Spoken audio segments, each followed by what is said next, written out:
What an absolutely amazing day of hockey yesterday. For casuals like me, might have been the greatest day of hockey I've ever witnessed in my life. And it began with a blowout. Probably going to get busier as they try and go searching for goals here. Well, I always preferred a 3-on-1 because I felt like the players messed it up because you rarely practice the 3-on-1. Well, here's another 2-on-1. Dvorsky scores! Down the wall, Dvorsky into the roof of the net. It's 4-0 Slovakia. The Slovaks with a goaltender who's the fourth goaltender in the Wild system. Who knew? What about those Finns? Lundell to Lindell. Quick pass ahead. Lekkonen's in all alone. Lekkonen on the bar. Now it scores! It's over. The champions are still alive. Finland are through to the semifinals of Milano Cortina 2026. Lekkonen, the hero in overtime. And holy cow, those Czechs. Well, puck talk. They made life difficult for the heavily favored Canadians. Until it got to overtime. Next goal wins winner on to the semifinals. Knifing through, they score! Mitch Marner delivers Canada into the semis. And finally, for the United States of America, It's time to drop the puck. put a Q around advancing. Back onto the stick of Quinn Hughes and across the line. Hughes for Boldy. Now Quinn Hughes. We played 3.5 minutes in overtime. Quinn Hughes shoots. He scores! He scores! Quinn Hughes in overtime wins it. And the United States will move on and face Slovakia in the semis. His head coach, Mike Sullivan, has referred to Quinn Hughes as magical throughout this tournament. A magic moment in overtime in Milan. I love my country. Hey! Yes, I do. 9 to noon is in the air. I was born in the USA. The red, white, and blue. Well, puck talk. Indeed. Born in America. Greatest day of hockey I've ever witnessed in my life. Holy cow. Now we're set for the Final Four. Pulling for the USA. I love my country. USA, Slovakia, Canada, Finland.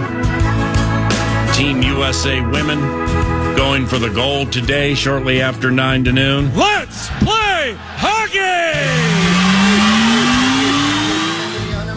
Pat Micheletti, you've seen a lot more than me, McTuckett, but yesterday, that's one of the greatest days of hockey I've ever witnessed in my life. What about you, and good morning?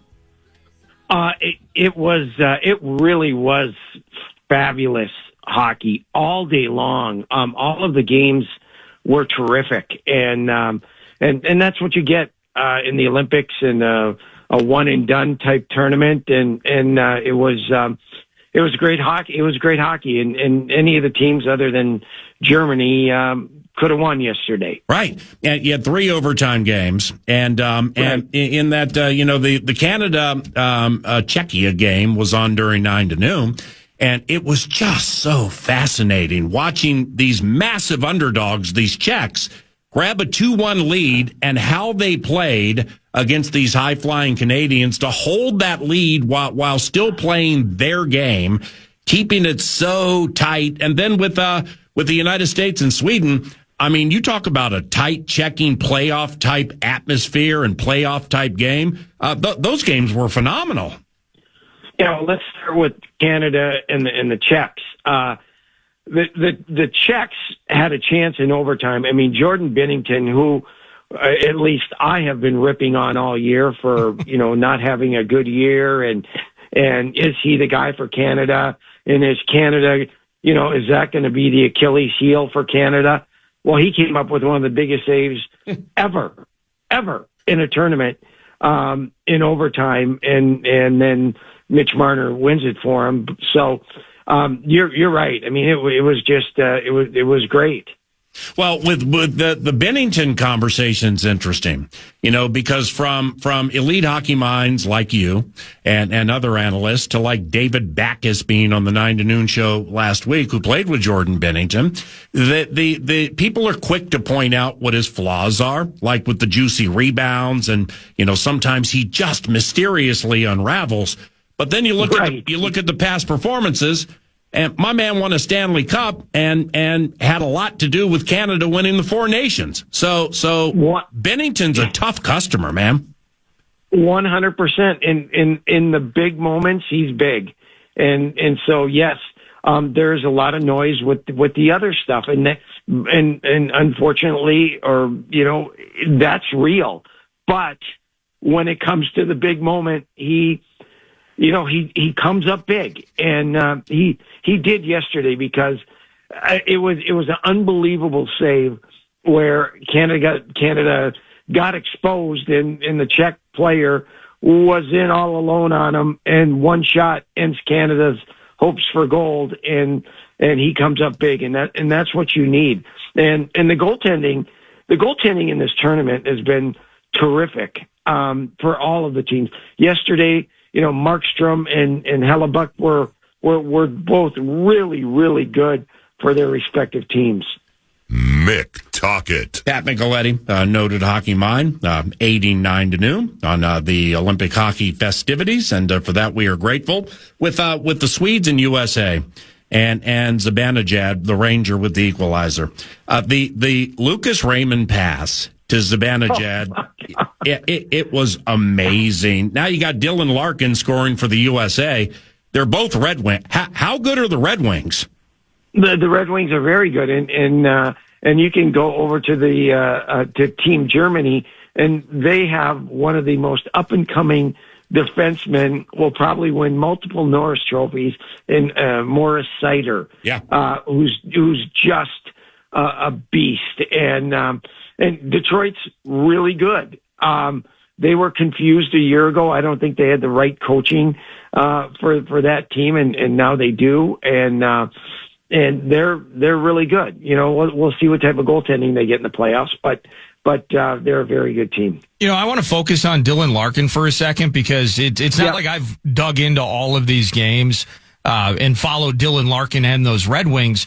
But just casually paying attention to results, is Dylan Larkin one of the best Team USA players of the last 15 years, Pat? It feels like he's always, we're talking world championships, maybe even down to juniors, but he's always finding goals and production when he's wearing the country sweater. Doesn't search for the fanfare, doesn't get enough of it. Great leader for Detroit, can skate like the wind. Gets kind of overshadowed by the Matthews and the Eichels and players like that, but he is a really, really good player, and he's a team guy, and it's showing. I mean, he's been great for the U.S. In this tournament. Here is a novice / casual hockey fan take. So if I'm wrong, take me deep. Canada's decor. All right. I mean, you got Makar. You got high enders, obviously. They have their problems versus Czechia, especially Dowdy and Parayko. They kept messing up things. Should that concern fans of the Canucks, or was it just kind of a one-off? I agree with you wholeheartedly. And I think a fatal flaw for the Czechs yesterday, if you noticed in the first period, they put a lot of pressure on the Canadian defense, and that gave them problems breaking out of their own end. And then they kind of, they dialed it back a little bit, and I'm like, why are you doing that? You've got to continue to pressure them. And if we're going to handicap a potential gold medal game, and we're far from there, right now. But, I would say goaltending, pretty even for the U.S. I might give the U.S. the slight edge, but then you got big game Bennington. I would say the forwards you would give to Canada, and I would say the decor you would give to the U.S. So that's what we potentially have looking forward to early Sunday morning. Now, the 3-on-3 overtime in the Olympics, what do you think? I understand because of the tournament and the times and all of that, but I would love to see it decided 5-on-5, because that's where, you've got to take some chances. You know, if you want to win the game, you can't just sit back. And so, I would really like to see that decided. I think, deep down the players would also, but that's international rules. So what are you going to do? Hey, with Slovakia coming up and this young wild goaltender, he's down in Iowa, he's in Milan now, but Samuel Holovai, I think. I want to get that pronunciation right because he's our guy. I'm glad you pronounced it instead of me, yes. Well, we'll get there. He's only 24, and he's got like a .930 save percentage in this tournament. It feels like he's really the story for Slovakia getting to where they are. How much did we know about him? What did we feel anything, if anything at all, about him prior to him really taking advantage of this big stage? Well, I heard about him once he started in the Olympics. So how's that for you? Okay, that's number one, and I fully admit it. That's fair. Me too. Okay, yeah. All right. So number two, how about this scenario? Yes, we're talking about the Olympics, but we have to talk about the Wild. Now, if he goes on to beat the U.S. and somehow wins the gold medal for Slovakia, do you think that's not a chip for Billy Guerin? Does that not potentially keep, what's his name, Wallstead, from not getting traded, and maybe Holovai is the one who ends up being a piece to a potential trade? Or do they know now that, hey, this kid's ready, let's let him be our backup, and we can do that, and now we can really ask for the moon for Wallstead if that's the case. But you learn something every tournament, every game, and all of a sudden we've got this guy who's playing lights out in the Olympics for a nondescript Slovakia team. No, I love that, and I hate to get negative for a moment, but loving Holovai, I'm hoping our favorite team beats him, of course, tomorrow. But Gus Bus not getting that was 2 straight games for Markstrom. Markstrom showed out and handled business the best he could yesterday. But is there anything negative coming back stateside with Gus Bus's performance for Sweden? I don't think so. Okay. He let in a couple softies, but I wouldn't be overly concerned about him. Probably didn't get the workload that he was hoping to get in the couple weeks. Same with Wallstead, but listen, you're playing for your country. You're there for a reason. You come back and you'll be dialed in with your team, especially knowing what's at stake here.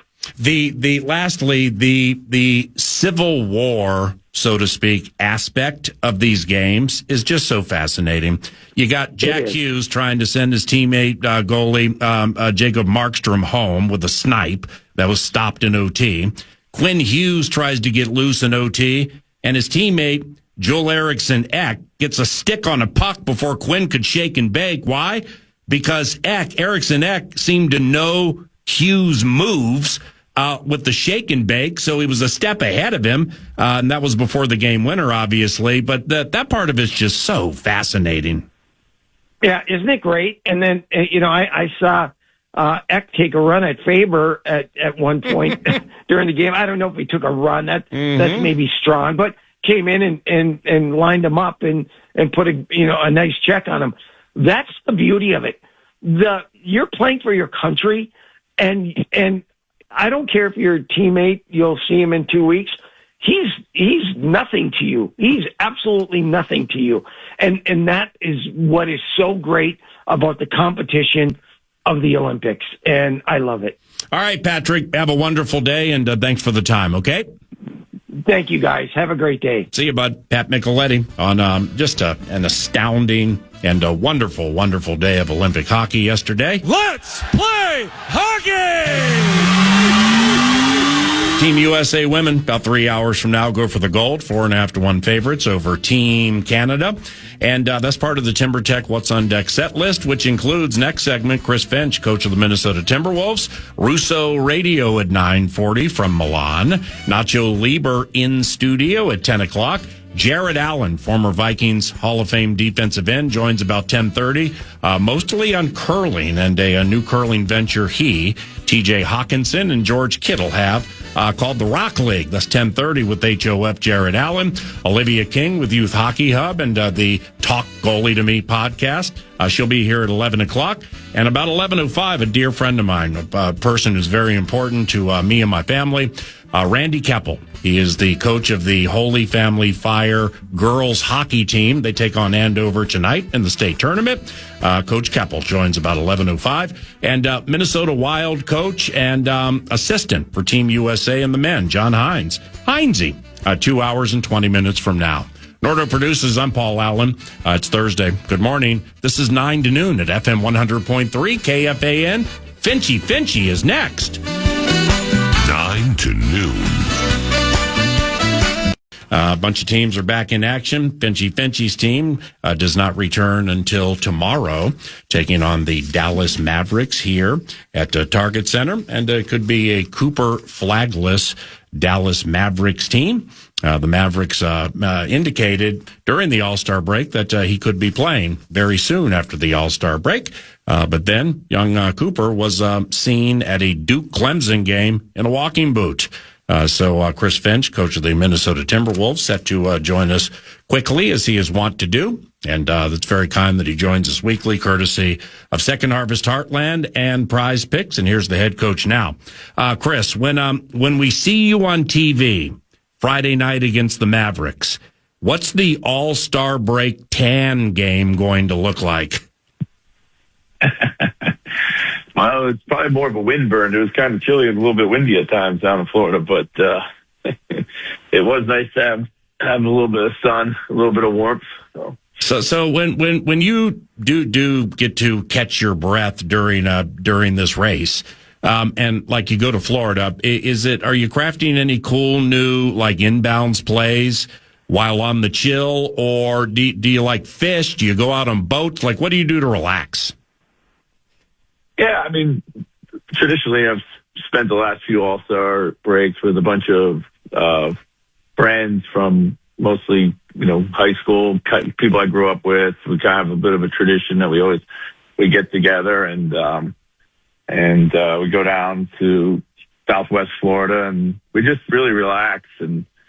But in terms of basketball, what I find is I can really dial in on the messaging. Like I can pick a couple themes that we got to get better at, try to set the stage for what the end of the season looks like.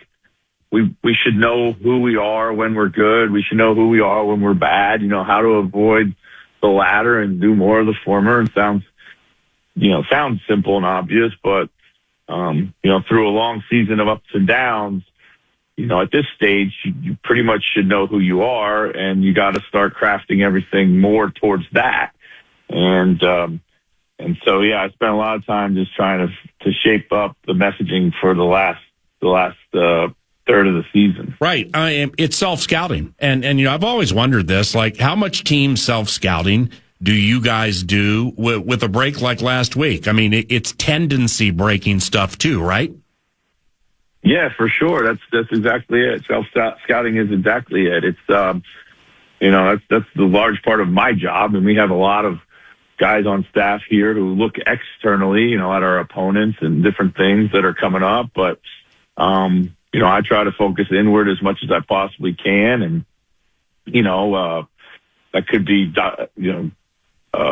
like throwing out large parts of the playbook, which we know don't work or we haven't been able to be good at because we haven't been able to commit the time to it. And that's another thing is like, where are you going to put your time right now? So, you're only going to be good at the things that you focus and put your effort and time to. So that's at a premium right now. So like, what's our identity going to be? And that's going to be determined by where we put our time and our energy. We have a couple new players, with Io. the early returns look great, but we still need to get him further up to speed. With Julian, we're really intrigued by what he can bring us and what he might be able to offer. How do we adjust the rotations around these types of things? And so, yeah, there's a lot to consider at this stage. With offense and defense, Chris, how tricky yet key is it to run offense or defense, showing what the other team has seen on film, but you've changed it to execute something else? Know what I mean? Yeah, I think that's the great part about this part of the season for me. Like, particularly with our style of play, it's ever evolving, and then we've learned a lot about ourselves, and we feel like there's things that we can hold in our back pocket or things that we can, kind of circle back to and really make a part of what we do more regularly. And in doing so, hopefully become better at the things that we're good at already. Which is one of the keys to kind of growing internally.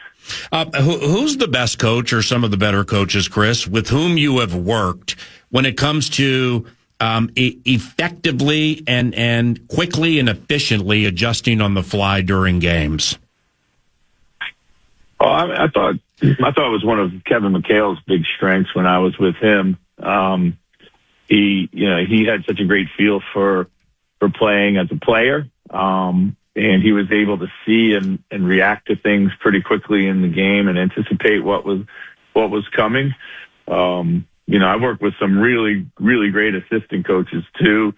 The league is so specialized now when it comes to coaching. Everybody's kind of watching the game through a very specific lens, and especially when you've done all the preparation going into a game, knowing your opponent so well, you can see these things maybe coming in advance, and it helps your ability and it shortens your time to react and to adjust. So a lot of really smart coaches in the league these days. Been fortunate to work with a bunch of them, and I think that's part of the key now is being able to make these adjustments continually. Just because every night it feels like you have to put together a very different game plan because of every night is so different in terms of like not necessarily the style of play, but so much skill and the problems that the individual opponent players are causing you.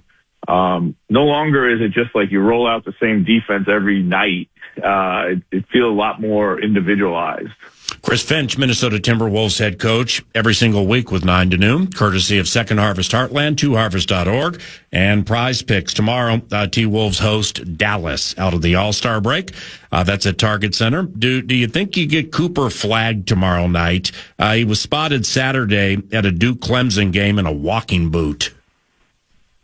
Yeah, I mean, we're waiting to kind of see.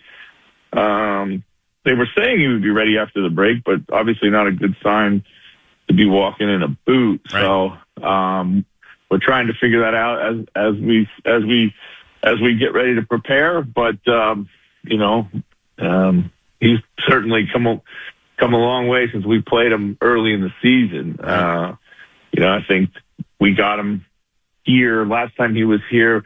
They came in on a back-to-back, and like all young rookie players, they struggle a little bit with back-to-back, but he's certainly found his groove and has played some incredible basketball through the middle part of this season. Yeah, why do you think it took him a little while to take off? Because like his Duke teammate Con Knipple, I mean, he came right out of the gate just flying and nailing everything, specifically when LaMelo Ball or some others were down and he got a chance to play more. But for Cooper, maybe he was getting more defensive attention. But, I mean, like you said, the last month and a half, 2 months, he's been terrific. Yeah, I think, of course, there's this level of expectation that comes with a generational talent like him when they come into the league. It's very hard to kind of measure up to that on a nightly basis. I think we certainly saw glimpses of the player we all know he will become. His motor is so high. He plays with such great energy and force all the time. That alone was going to carry him through. It was just about kind of, adding the polish to his game and figuring out, how to get to his spots a little bit better and what to do when he got there. Certainly facing different, maybe defensive looks along the way, kind of getting comfortable with some of that. And then if you remember in the beginning of the season, there was a lot of discussion in Dallas about having to play him, more as a point guard or a lead guard. Yeah. And while he's an incredibly talented player, that's probably not like his naturally best suited position, and certainly hard to come into the league with that added responsibility. So there might have been, some of that, a burden that he was carrying too in the beginning of the season. All right, so you guys right now are 6th in the conference, but just a game and a half from 3rd and 28 to play. What do you expect to see from your guys beginning tomorrow night? Well, I hope we see more of what we, saw right before the break. We found a great offensive rhythm. Defensively, we were locked back in. I think right now it's about, once and for all, everything that comes and goes throughout the season is gone, whether it be all-star games or, trying to establish yourself or role definition and all that kind of stuff. Once and for all, now you got to give yourselves over to the greater good for the last 26 games, whatever it takes. We're excited about the addition of Ayu. We're excited about having Mike back. We're excited about a lot of things that we feel like we're as deep and as flexible as we've ever been. We thought we'd be this way earlier in the season. It just didn't turn out that way for one reason or another. So right now, I think, guys, they know who we need to be good, and that's what we should be focusing on. Hey, off topic for a second. Former Mavs owner, or maybe he's co-owner now, whatever, Mark Cuban, says NBA and the fan should embrace tanking to help with draft picks, free agency, and cap space. There's more to it, but that's the meat. What do you think about all that? Yeah, I'm not so sure. Like, I get what Mark's saying, that this is a mechanism to build a better franchise, given the rules of the way things are constructed right now. I think, it's a very tricky subject in the sense that you can't play with the integrity of the league. Tanking's not just about what's going on in your team and your market. It does have an impact on the teams that you're playing and the teams that are relying on certain results and elsewhere. So, yeah. To me, it's not as simple as just, saying that. I think it is something that the league, I know, is, of course, looking at. Adam's been on record as late as the All-Star game, just talking quite a lot about it. It's a hard one because, they have to figure out some sort of mechanism to continue to mitigate this type of, roster building exercise. Yeah, I mean, this is age old, all the way back to the Spurs. I think trying to put Duncan with Robinson or Robinson with Duncan, whatever. But there's a game fixing element to it that I just don't like, man. And from Jonte Porter through Chauncey Billups through all this college basketball stuff, I'd just be very careful with how you're doing this, because if the wrong people, if those of the seedy variety get tipped off on it, I mean, you're going to have obscure betting markets, and it's going to draw a lot of attention to the wrong things, Yeah, 100%. It's a different landscape than it was when these things first started. I mean, with the legalized betting aspect of it, adds quite another dimension and another pressure to it altogether. How the rookie, the Frenchman, how's Berenger coming along? Oh, he's coming great. He's been great. He's had an incredible season. He's at the ready. Gives us incredible energy when he comes in. Been trying to find him some consistent minutes, and even if it's 5, 6, 10 minutes a night, not going to be the case every single night. But it doesn't mean that he's kind of falling out of favor here at all. It's quite the opposite. We're definitely looking for opportunities to play him. His production will go up and down. We expect that, but what he does brings us energy and effort and hustle plays and kind of inspirational basketball. And that never changes. And plays with a purity that is infectious, and those are things that we're really excited about, and we're excited about his future. Is Ayo Dosunmu, you mentioned him earlier, the former Bull, is he a quick learner? Yeah. And were you saddened yesterday that there was no practice, assumedly due to the weather? Yeah, I was definitely sad, and I was looking forward to getting back on the court, but kind of the storm came up at the exact wrong time for us. But we had a bunch of guys that were already in and got some work done. Guys have been working through the break, so but we'll be ready today to get after it. As far as Ayo, yeah, he's a quick learner.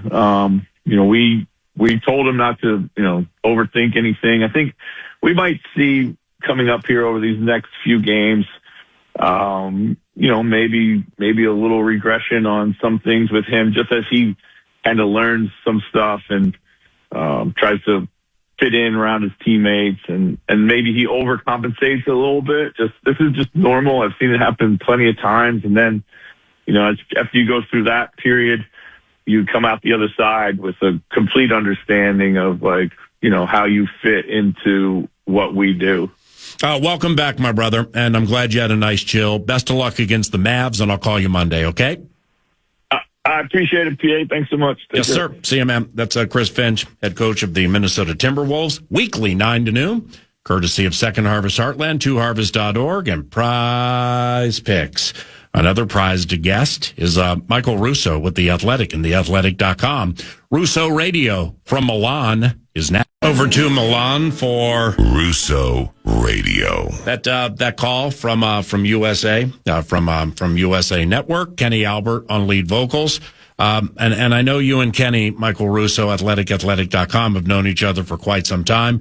I mean, you can't call a better game than he called yesterday. Holy cow, was he good on the microphone. Yeah, such a pro and so versatile, where he could do, everything from, as NFL, on Fox for a long time, to baseball, to basketball. I mean, he works with Walt Frazier doing Knicks games. Now is the voice of the Rangers on TV as opposed to radio for years, replacing the legendary Sam Rosen on MSG with working with Dave Maloney, one of the best captains in Rangers history, every single night. And then obviously the national games with Brian Boucher and Eddie Olchuk, who I know you know well as well, one of the best, and also versatile. Horse racing experts, made a lot of money doing that. So it's been cool hanging out with those guys here in Milan for the last 2.5 weeks, and we're definitely on the home stretch right now. No doubt. Now, to the here and now first. The USA women are seeking the gold today against Canada.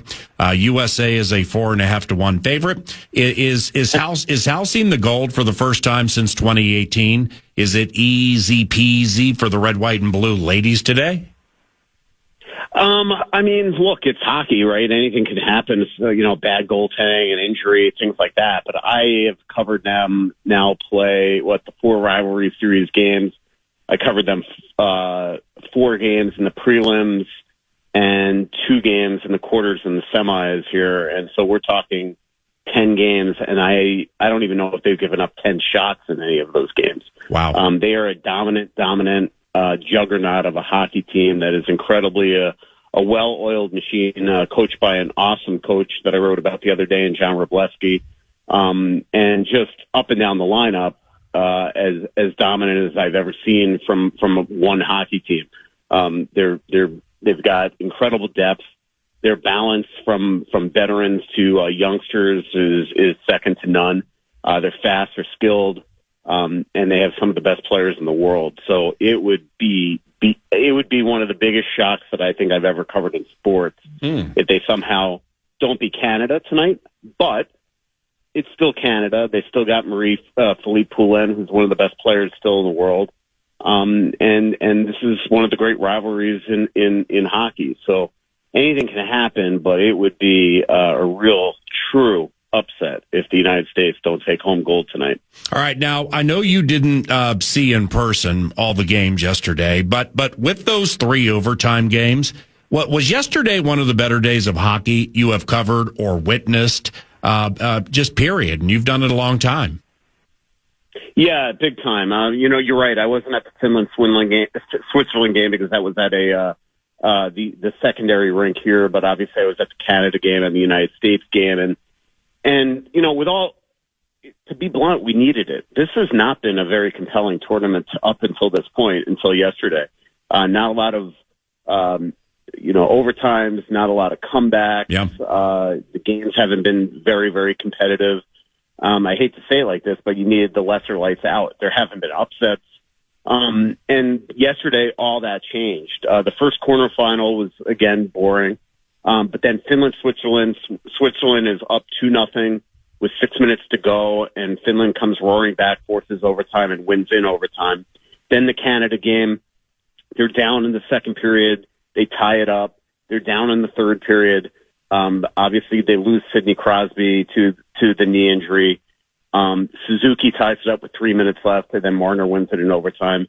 And then the U.S. game, in a true playoff-type game, they're up 1-0 with 1:30 to go, and then Zibanejad scores 5 seconds into a 6-on-5 to force overtime and almost ruin what the United States really had been trying to build here, which is the first potential gold medal in 46 years. So, then Quinn Hughes, like he does so often for the Minnesota Wild, takes a pass fittingly from Matt Boldy, picks his spot, posts it in, and is the OT hero, and reminded all of us exactly what this team, this nation, did not have in last year's Four Nations when they went up against Canada. And to the United States' credit, they didn't have one of the best defensemen in the world, and they never once used that excuse during the tournament, after the tournament, throughout this year, despite the real disappointment of not winning that Four Nations. And they add now Quinn Hughes to this lineup, and it reminds you exactly what could be different if they get through Slovakia tomorrow night and wind up playing Canada or Finland in the gold medal game. Well, the off your, let's call it a gamer, from yesterday with USA and Sweden, you can read it at The Athletic, theathletic.com. Subscribe if you have not. It's fantastic. It was, I knew this, but to have the Quinn Hughes Four Nations experience even more deeply explained about Vancouver, blocking him right at the end with the oblique, and Billy G's going to bring him into the Four Nations, but then Sanderson all of a sudden is en route. This is big for Quinn Hughes, man, after missing that Four Nations, right? Yeah, he got robbed of playing with Jack, and if it was up to him, he would have played. And if you remember, they lose Charlie McAvoy in the middle of the tournament. And at that point, Jake Sanderson had already replaced Quinn Hughes when the Vancouver Canucks wouldn't go. And I remember sitting in that press conference at the TD Garden, and we asked Mike Sullivan, who coincidentally is Charlie McAvoy's father-in-law, like, what are you going to do to replace him? And are you bringing in Brett Pesce? Like, who can you do? They said, actually, Quinn's coming. So he announces this in front of all of us. We all tweet it live, and next thing you know, all hell breaks loose. We're getting text messages from the Canucks saying, this isn't true. Where are you coming up with this? And the coach announced this to a press conference, so it created some chaos for about 12 hours where essentially at the end of the day, the Vancouver Canucks just forbid him from coming. Right. And wouldn't clear him medically. And so he couldn't come. And so there was a lot of hard feelings there. Look, he was genuinely hurt. He hadn't played in the days leading up to the Four Nations. But he suddenly couldn't play with his brother in some huge games, especially the one against Canada in the final. So, for him to now get this opportunity for the United States that crests right on his chest, with him to get this opportunity with his brother here, with him to be able to go to tonight's USA women's game and watch his mom, who is their development consultant. Essentially, she's the liaison between the coach and the players, have a chance to win a gold medal. I think it's a pretty awesome story. Canada and Finland on one side of the bracket. Do you give the Finns a chance to pull the upset? Hey, look, Czechia gave everything they could yesterday to potentially beat Canada. So, yeah. So, I think there's absolutely that chance. Canada was very lucky to get out of that game yesterday. And so, look, Finland has been outstanding since their initial loss to Slovakia in this tournament. They've outplayed a lot of teams. They have Sebastian Aho and Nico Rantanen playing as good as can be so far in the tournament. Mikhail Gramlin's been tremendous. So I give them a chance. But look, and then the other factor here is there's a real good chance that Crosby is not going to play in that game, and we know how important he is. But this is still a team with Nathan McKinnon, Cale Makar, and Macklin Celebrini playing as unbelievable as you can. So they are still a real formidable opponent. So I obviously Canada's favored in that game. And when you get this close to a potential gold medal, I can't imagine that Canada is going to allow themselves to lose to Finland. But again, it's hockey, and you get one bad game by Jordan Binnington, and anything can happen. The USA gets Slovakia. Michael wrote a really cool story at the Athletic about Slovakia goalie Samuel Halavai. He's in essence the Wild's fourth goalie and tends net for the Iowa Wild. As Michael wrote, the worst team in the AHL. Bill Guerin gave him his first contract. If the Slovakian team indeed is Cinderella, this goalie seems to be holding the magic wand, right? Yeah, absolutely. And it's shocking because this guy in the minors, he's their fourth goalie in the organization, and they can't even get a puck to hit him in Iowa. I mean, he's been terrible there.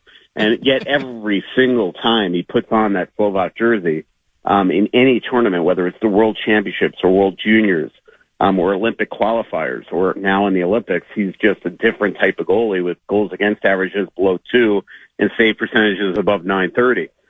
So I don't know if this is an indictment on the Iowa Wild, which it very well could be, or just it shows you what happens and the pride that occurs in your body when you put on your home jersey. And he's been just tremendous in this tournament from start to finish. That Slovak team is not a team that the United States are just going to push over. They have gotten incredible plays from guys like Slafkovsky, who's the first overall pick for the Montreal Canadiens. They've just got a number of really good players, both professionally in the NHL, to players that play over here in Europe. And the United States definitely has their work cut out for them because they are, I was talking to Matthew Tkachuk just a couple hours ago over at the Olympic Village, and Tkachuk was saying to me that this Slovak team has, dominated Finland, played Germany better than the United States played Germany. And so he knows that, again, just like Canada, if they want to get to where they want to go to, they can't just look past the semifinal tomorrow and wind up in that bronze game. They gotta put, all pedal to the metal. Russo Radio. You mentioned Binnington earlier, the goaltender for Canada. He catches strays left and right for bad rebounds and at times like mysteriously unraveling. Meanwhile, the Canadian goalie has won a cup and was a big part. Canada won the Four Nations. I mean, it's perplexing. What does your trained eye think of Canada's top goaltender? He's been unbelievable. I mean, last night with a minute left, he stops Marty Nietzsche on a breakaway in overtime. He made another tremendous save. He's been great all tournament long. And to your point, I mean, just kind of like Halavai. I mean, Jordan Binnington statistically has been the worst goalie in the National Hockey League this year. His saves above expected is 46 out of 46 that qualify for that stat. He's been brutal. Yet he comes here and he's got them potentially 2 wins from a gold medal after winning the Four Nations last year. So again, when you're playing, he's not playing behind the St. Louis Blues here. He's playing behind Cale Makar and Devon Toews and Shea Theodore and Drew Doughty, and a bunch of really, really good forwards that have the puck a lot. So it's a different type of atmosphere when you put on that Team Canada jersey. But he's been great right now for Canada, and I give him his props because, to your point, I've been one of his biggest critics. Not so much on the way he plays goal, because I actually respect him in that way, but the way that he melts down in games. I've watched Minnesota Wild players, especially Ryan Hartman. You get within his vicinity, you can make this guy unravel. And so he's done a tremendous job of staying composed all tournament long. Last two. Heinze joins in a couple of hours. What's his role on Mike Sullivan's bench? I just chatted with John Hines for about 10 minutes in front of the Olympic Village. Had a great conversation with him. He is their penalty kill coach during this Olympics. Oh, sweet. And their PK is 10 for 10. Wow. He's got a great group of forwards from Vincent Trocheck and JT Miller being one set to Brock Nelson and Dylan Larkin being another set. to Matt Boldy and Jack Eichel being a third set. And then he's got guys like Slavin and Faber as a set. So he is Hannafin and Faber and McAvoy is another set. So he's got incredibly good players. They've been very disciplined in this tournament, and they're 10 for 10. The other thing he does is he is, from a defensive tactics standpoint, he's got a huge part of that. A big part of my story that's about to go up on The Athletic any minute when I chatted today with Matthew Tkachuk and JT Miller and Zach Werenski is them giving him props about all the stuff that he did on the bench there in the last 10 minutes of yesterday's game to get him prepared for that 5-on-6. Now they gave up a goal, but that was really not a 5-on-6 goal. Yeah. The extra attacker wasn't even in the offensive zone when Zibanejad scored. So, he's done a really, really good job. He's got incredible chemistry with guys like Mike Sullivan and David Quinn and John Tortorella, the rest of the coaching staff. And obviously here, I know there's a lot of pride with Bill Guerin and Chris Keller to have so many Minnesota Wild people represented in red, white, and blue. Lastly, Quinn Hughes. I haven't met him. You work with him. He's all business, isn't he? And what I mean is in his post-game chat with Catherine Tappan, it seemed like he couldn't wait to get to the room with the boys and wasn't real keen on sucking up the spotlight. Is that kind of who he is? Yeah, it absolutely is. You got to catch him in the mood to want to talk. And, I've had a lot of really good conversations with him since he's been to Minnesota. I was joking with my editor last night after he scored that goal. I was sort of out of words with him even because I've written so many features on him, his relationship with Brady Tkachuk, his parents, the brother bull with Jack and Luke. It's just been over and over and over again. So you almost got to get other people to talk about him because he doesn't love to talk about himself. But He's a true pro. He's as good as it gets in this league. I think all Wild fans knew how good he was, but until he's in your uniform, you can't really understand what he does to a team with the puck on his stick. And he has transformed the Minnesota Wild, and he has been an absolute catalyst right now, already setting all sorts of American records here at the Olympics, and he's a big reason why if this team's going to win gold, why it will happen. It's because of having Quinn Hughes in this lineup compared to not having him at the Four Nations. Hey, The Athletic has done awesome work with the Olympics, but specifically you and Pierre LeBrun. You guys are just killing it, man. So keep up the good work. Enjoy the ladies today and the Final Four for the men, and we'll chat soon, all right? Yep, see you, PA. Thanks. Later, bud. Michael Russo. Russo Radio. And we segue to football with Ben Lieber next.